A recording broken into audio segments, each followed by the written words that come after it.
Tubahaye ikaze mu kiganiro cyacu, Muganga Gatabazi murimo kuganira.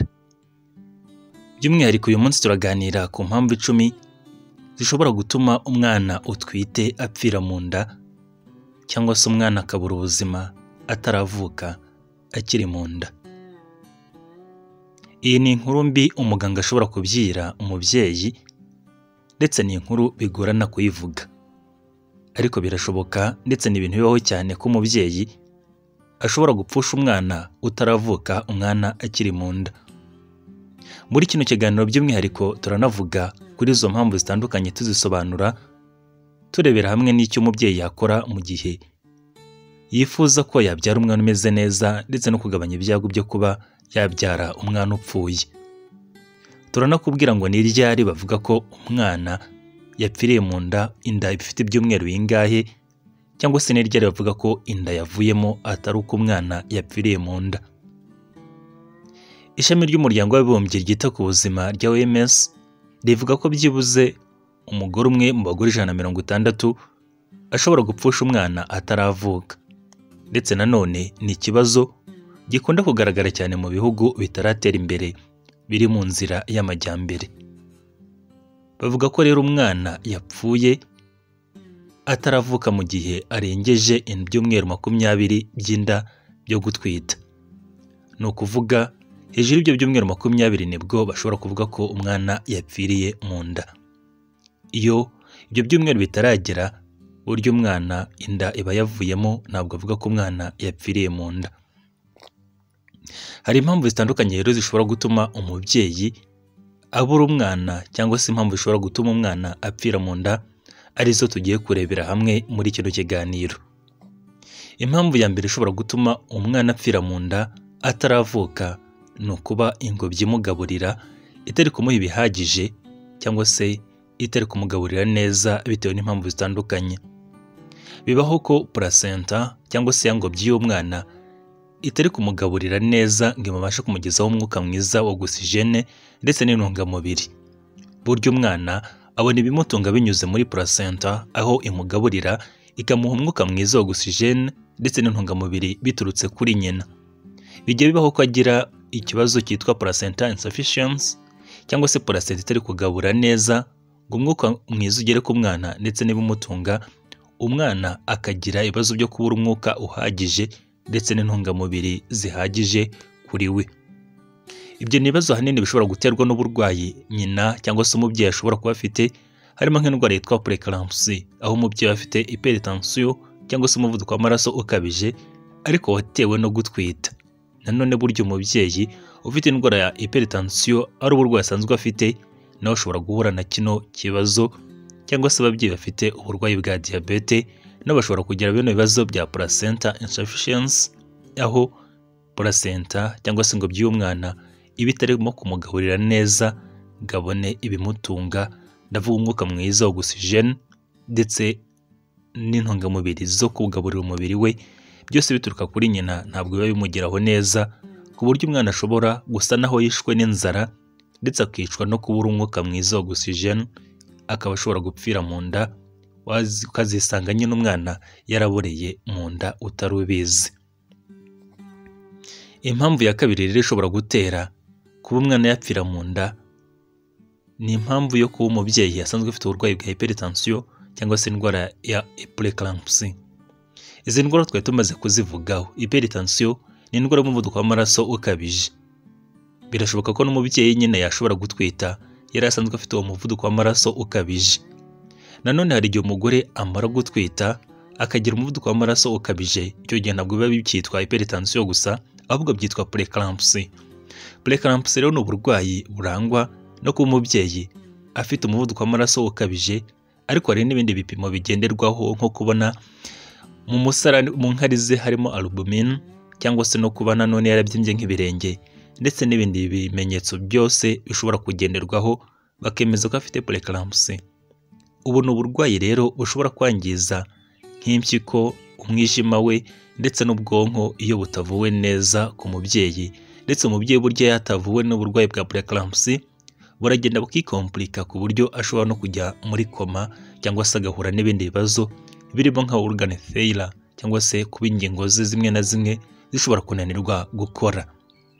Preeclampsia rero niba ufite ubwo burwayi ukaba utwite ukagira umuvuduko w'amaraso ukabije, ni byiza ko wakurikiranwa n'abaganga ndetse nanone ukaba ushobora kwiyitaho ugakurikiza inama uhabwa. Iyo rero kandi wabonye ikimenyetso na gito gishobora kugaragaza ko ufite ibibazo cyangwa se inda yawe ifite ikibazo, ni byiza ko wakwihutira kwa muganga, kuko preeclampsia ni bumwe mu burwayi bushobora gutuma umwana apfira mu nda ku kigero kiri hejuru, ndetse nanone ni uburwayi bushobora gutuma ubyara n'umwana upfuye kandi na cya gihe cyo kubyara cyari kigeze. Nanone ni uburwayi bushobora gutuma n'umubyeyi ahatakariza ubuzima. Impamvu ya gatatu ishobora gutuma umwana apfira mu nda ni diyabete, cyangwa se umubyeyi utwite akaba afite uburwayi bwa diyabete. Iyo umubyeyi utwite afite diyabete itari kontorore, ni ukuvuga ko adakurikiza imiti neza, cyangwa se ugasanga imiti ntacyo imufashaho, akeneye guhindurirwa ubwoko bw'imiti yari afite, icyo gihe rero biba bivuze ko ishobora kumutera ibibazo, cyane cyane buryo diyabete avuga ko itari kontorore mu gihe isukari ye yo mu maraso ihora ihindagurika cyangwa se iri hejuru cyane itajya imanuka. Muri make ahora n'ibibazo bya hyperglycemie. Ibyo rero bitera ikibazo cyo kuba umwana ashobora gupfira mu nda cyangwa se ugahura n'ibindi bibazo bikomeye. Cyane cyane bikunda kuba bibi ku bantu bafite diyabete yo mu bwoko bwa mbere n'iyo mu bwoko bwa kabiri. Ku mubyeyi utwite, buryo bwishobora no gutuma ibyo bibazo byo kuba umwana yapfira mu nda bishobora kwiyongera. Nanone buryo umubyeyi ufite diyabete haba hari ibyago byinshi ko ashobora kuzabyara umwana munini, abana bitwa macrosomia, ku buryo umwana ashobora kuvukana n'ibiro 5, 6 ndetse no kurengaho gato. Iyo umwana rero burya abyutse ari munini, avutse ari munini, ashobora kuvuka bigoranye. Cyane cyane ibyo bikaba bishobora no gutuma mu gihe umwana arimo kuvuka ashobora guhura n'ibindi bibazo birimo nko kuba ashobora gupfa, kuba ashobora kuvuka ananiwe, ubwonko bwe bwabuze umwuka mwiza w'oxygen, ndetse no kuba umwana yapfira mu nda bitewe no kuba umubyeyi yari afite bwa burwayi bwa diyabete budakurikiranwa neza. Nk'inama rero ku mubyeyi utwite akaba afite uburwayi bwa diyabete, ni byiza ko yakwikurikirana agahora yipima isukari mu buryo buhoraho, agahora ajya kwa muganga gukurikiza inama bamubwira, ndetse akubahiriza n'amarandevu, agafata n'imiti neza asanzwe ariho. Iyo uburwayi bwa diyabete bugenzuwe neza ku mugore utwite nta kibazo buteza, ariko ikibazo ni uko hari abantu benshi basuzugura buno burwayi, cyangwa se bagasuzugura ntibajye no kwipimisha ngo bamenye ko bafite uburwayi bwa diyabete, cyangwa se bagakoresha ubundi buryo bw'imiti ya kinyarwanda, cyangwa se uburyo birirwa batubwira, ugasanga hypertension ndetse n'umuvuduko w'amaraso we, cyangwa se isukari nyinshi mu maraso bihora hejuru, ugasanga nyine bigeze ingaruka mbi ku mwana, kandi twavuze ko byombi bishobora kwica. Impamvu ya kane ishobora gutuma umubyeyi apfusha umwana, cyangwa se umwana we agapfira mu nda ataravuka, ni uburwayi bw'ama-infection atandukanye turi buze kukubwira. Burya ku mugore utwite uburwayi bw'ama-infection atandukanye bushobora kumutera kuba umwana yapfira mu nda.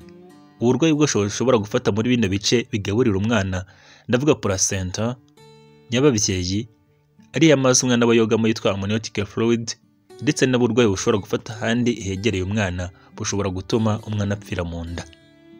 Muri ubwo burwayi rero harimo ubwitwa toxoplasmosis. Toxoplasmosis ni uburwayi buterwa na parasite yitwa toxoplasmosis, ikaba rero ishobora gutera kuba umwana ashobora gupfira mu nda, cyane cyane mu gihe inda iyo imaze kuba nkuru, cyangwa se umwana amaze gukura. Ariko nanone burya no mu gihe inda ikiri nto umwana ashobora gupfira mu nda bitewe na buno burwayi.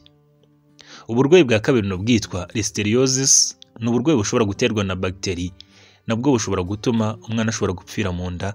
Ni uburwayi rwose bushobora no gutuma umwana avuka igihe kitageze, cyangwa se agapfira mu nda. Infection nanone zatewe n'agakoko kitwa groupe B Streptococcus, ni ubwoko bw'amabagiteri ashobora gutera uburwayi kuri uyu mubyeyi, cyane cyane mu gihe ari hafi kubyara, ndetse n'uburwayi nabwo bushobora gutera umwana gupfira mu nda mu gihe butavuwe. Ndetse nanone hari uburwayi bwitwa rubella, nabwo bushobora gutera urupfu ku mwana uri mu nda mu gihe butavuwe, cyangwa se inda ikaba ishobora kuvamo. Hari n'uburwayi bwitwa cytomegalovirus, ni uburwayi buterwa na virusi bushobora gutuma umwana apfira mu nda, cyangwa se umwana akagira ibindi bibazo mu gihe ataravuka. Impamvu ya gatanu ishobora gutuma umwana apfira mu nda mu gihe ataravuka ni uburwayi bwo kuba ashobora kuba afite ubusembwa mu makoromozome ye cyangwa se mu turemangingo twe. Burya bibaho ko umwana ashobora kuvukana ubusembwa mu makoromozome, ibyo ni ibintu bisanzwe, wenda akavukana nka Down syndrome, ni uburwayi nyine cyangwa se ni ubusembwa umwana ashobora kuvukana. Hari ubwitwa Turner syndrome ndetse na trisomy 13 cyangwa se 18, ubwo ni uburwayi bwose bushobora gutuma umwana apfira mu nda. Ndetse izo abnormalities zose zishobora no gutera ibibazo mu mikurire y'umwana, ndetse yanavuka ugasanga nyine abaye umutwaro ku babyeyi be kugeza nyine apfuye cyangwa se kugeza ubuzima bwe burangiye. Ndetse ubwo burwayi nanone bushobora gutuma inda ivamo ikiri nto, rwose ukaba ushobora gukuramo inda ukagira ntumenye impamvu yabyo, ahubwo ari uko yari afite ubwo busembwa umubiri wawe washatse kuyikuramo. Nanone burya fetus cyangwa se umwana uri mu nda ashobora gupfira mu nda bitewe n'ubwo burwayi, wenda arengeje bya byumweru twakubwiye. Ibyo byose ni ibintu bishoboka ku muntu ufite abnormalities cyangwa se kuri fetus, kuri kakana ko ari mu nda kataravuka gafite ibyo bibazo. Muri make rero icyo gihe nabwo umwana ashobora gupfira mu nda. Hari impamvu ya gatandatu rero ishobora gutera gupfira umwana, kuba umwana yapfira mu nda, ari nayo ikunda kugaragara cyane. Ni ibibazo biri ku mukondo w'umwana cyangwa se umbilical cords, uriya mugozi ugaburira umwana wita urureri cyangwa se umukondo w'umwana, ariko ni urureri mu mvugo nziza, unitwa umbilical cord mu Cyongereza. Burya rero iyo uriya mugozi ugaburira umwana uba ucometse ku mukondo, ruriya rureri rwe, iyo rugize ikibazo rukabasa naho rwizinga cyangwa se rugafata mu ijosi rye rukamuniga, ari nabyo bikunze kubaho cyane, umwana ashobora gupfa agapfira mu nda, cyangwa se akaba ashobora no kugira ibindi bibazo birimo kuvukana ibibazo by'ubwonko bwe bwabuze umwuka mwiza uhagije. Bibaho cyane rwose. Ndetse buriya uriya mukondo cyangwa se uriya rureri nirwo runyuramo ibitunga umwana, kubera ko umwana ntabwo aba ahumeka mu nda binyuze mu mazuru, amazuru ye ndetse ntabwo aba akora, ndetse n'ibihaha bye ntabwo biba bikora, n'umutima burya ndetse burya ibihaha bye ntabwo biba bikora, ahubwo burya bikora ari ubwo akimara kuvuka. Ndetse burya n'umutima we hari uburyo uba uteye, bitera neza cyangwa se bikamera nk'uko tumeze ubu ngubu mu gihe umwana amaze kuvuka, hari utwenge twifunga two ku mutima. Iyo rero burya ugize ikibazo ku rureri cyangwa se kuri umbilical cord ku mwana uri mu nda, hari ibibazo ashobora guhura nabyo birimo n'urupfu, cyane cyane nk'iyo wa mwuka mwiza oxygene utarimo kugera kwinjira neza ngo mugereho, ndetse n'ibimutunga, wenda nka umbilical cord cyangwa se urureri rubaye nk'urwizinga ku buryo ibyo bidakomeza gutambuka, ibyo bishobora gutuma umwana apfira mu nda. Hari igihe rero agira uburwayi bwitwa umbilical cord prolapse cyangwa se umbilical cord knots, urukizinga, cyangwa se ukagira ibibazo bya gisida mu gihe umwana arimo kuvuka, rwa rureri rukaba rwarizunguranyije mu ijosi ari rurerure rukabasha kumuniga. Ibyo rero bishobora gutuma umwana apfira mu nda, ndetse ugasanga nyine bibyaye ibindi bibazo. Impamvu ya karindwi ishobora gutuma umwana apfira mu nda mu gihe arimo kuvuka cyangwa se mu gihe akiri mu nda ataragira igihe cyo kuvuka, ni umwana ukomoka ku mubyeyi cyangwa se utwitwe n'umubyeyi unywa inzoga, itabi ndetse n'ibiyobyabwenge. Ibyo byose bishobora gutuma umwana uri mu nda apfira mu nda, wa mwana utwite, bitewe n'ibyo biyobyabwenge unywa cyangwa se itabi n'inzoga z'umurengera. Burya mu itabi habamo ikinyabutabire cyitwa nicotine, kikaba ari ikinyabutabire gishobora gutuma umwana apfira mu nda mu gihe nyine wanywa itabi. Burya nicotine iragenda ikangiza amaveso atwara amaraso, ku buryo placenta ishobora kubura amaraso ahagije yigeraho, ibyo bikongera ibyago byinshi byo kuba ushobora kubyara umwana utagejeje igihe cyangwa se umwana agapfira mu nda. N'inzoga nazo ni uko, burya hari ibibazo bishobora gutera ku mwana cyitwa fetal alcohol syndrome, kikaba ari ikibazo aho umwana ashobora kuvukana ubusembwa cyangwa se akavukana disabilities, ndetse akaba ashobora no gupfira mu nda. Nanone burya ku gukoresha ibiyobyabwenge bitandukanye nka za cocaine, heroin, methamphetamine ndetse n'ibindi, bishobora gutuma placenta itageza amaraso ahagije ku mwana, cyangwa se ugatera ikibazo cyitwa placenta ablation, aho placenta ishobora komoka igihe kitaragera, bityo umwuka mwiza ntugere ku mwana, akaba ashobora gupfa igihe kitaragera. Impamvu ya munani ishobora gutera ko umwana yapfira mu nda ni ukuba utwite abana barenze umwe. burya gutwita impanga ziri twin cyangwa se triplets, yewe hari n'ababyara aho ushobora no gutwita na bane. Ibyo bishobora gutera rero burya kuba umwana ashobora gupfira mu nda. Ibyo rero burya kenshi ntabwo bikunda kubaho, cyane cyane ko umwana ashobora gupfira mu nda bitewe no kuba umubyeyi atwita abana benshi barenze umwe, ariko nabyo ni ikintu gishobora gutera urupfu, nacyo twakakivuzeho. Iyo rero burya utwita abana barenze umwe, ibyago byo kubagira indwara ya preeclampsia biriyongera, kuba wagira diabete mu gihe utwite biriyongera, ndetse no kubagira ibibazo bya placenta. Ibyo byose akaba ari byo bishobora gutera urupfu ku bana bari mu nda. Impamvu ya cyenda ishobora gutera kuba umwana ashobora gupfira mu nda ni indwara dushobora kuvuga ko zitwa autoimmune. Autoimmune ni indwara zishobora guterwa no kuba umubiri ubwawo wirwanyije cyangwa se wabifashe nk'ibintu bidasanzwe. Cyane cyane burya hari uburwayi buzwi nka systemic lupus cyangwa se erythematous cyangwa se ubwitwa n'ubundi bwitwa nka antiphospholipid syndrome. Ni uburwayi bushobora gutera kuba umwana ashobora gupfira mu nda, ariko ni uburwayi akenshi utamenya uburyo wabwirinda ndetse n'icyo wakora, ni ugutegereza Imana ikazagena ibyayo. Ubwo ni uburwayi bushobora gutuma amaraso atabasha kwinjira neza muri placenta. Ibyo bikaba bishobora gutuma umwana abura umwuka mwiza wa oxygene ndetse n'ibimutunga agapfira mu nda. Impamvu ya 10 ishobora gutuma umwana apfira mu nda ni ukuba nyine umubyeyi ashobora kuba yagize trauma cyangwa se yakoze agisida runaka akikubita nko hasi mu buryo bukabije, cyangwa se hari umuntu wakubise nko ku nda y'umubyeyi cyane bikangiza umwana. Burya iyo umubyeyi agize trauma cyangwa se injury runaka, bishobora gutera urupfu ku mubyeyi cyangwa se ku mwana uri mu nda. Cyane cyane burya nk'umubyeyi agakora agisida y'imodoka ku igare akikubita hasi akagwira nk'inda, burya bishobora gutuma umubyeyi atakaza umwana we akaba ashobora gupfa rwose mu buryo bw'amaherere.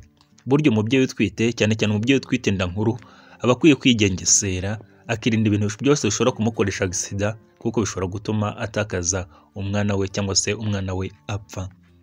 Ubundi ku mubyeyi utwite, iyo utwite inda irengeje ibyumweru 22, umwana aba akina rwose umwumva.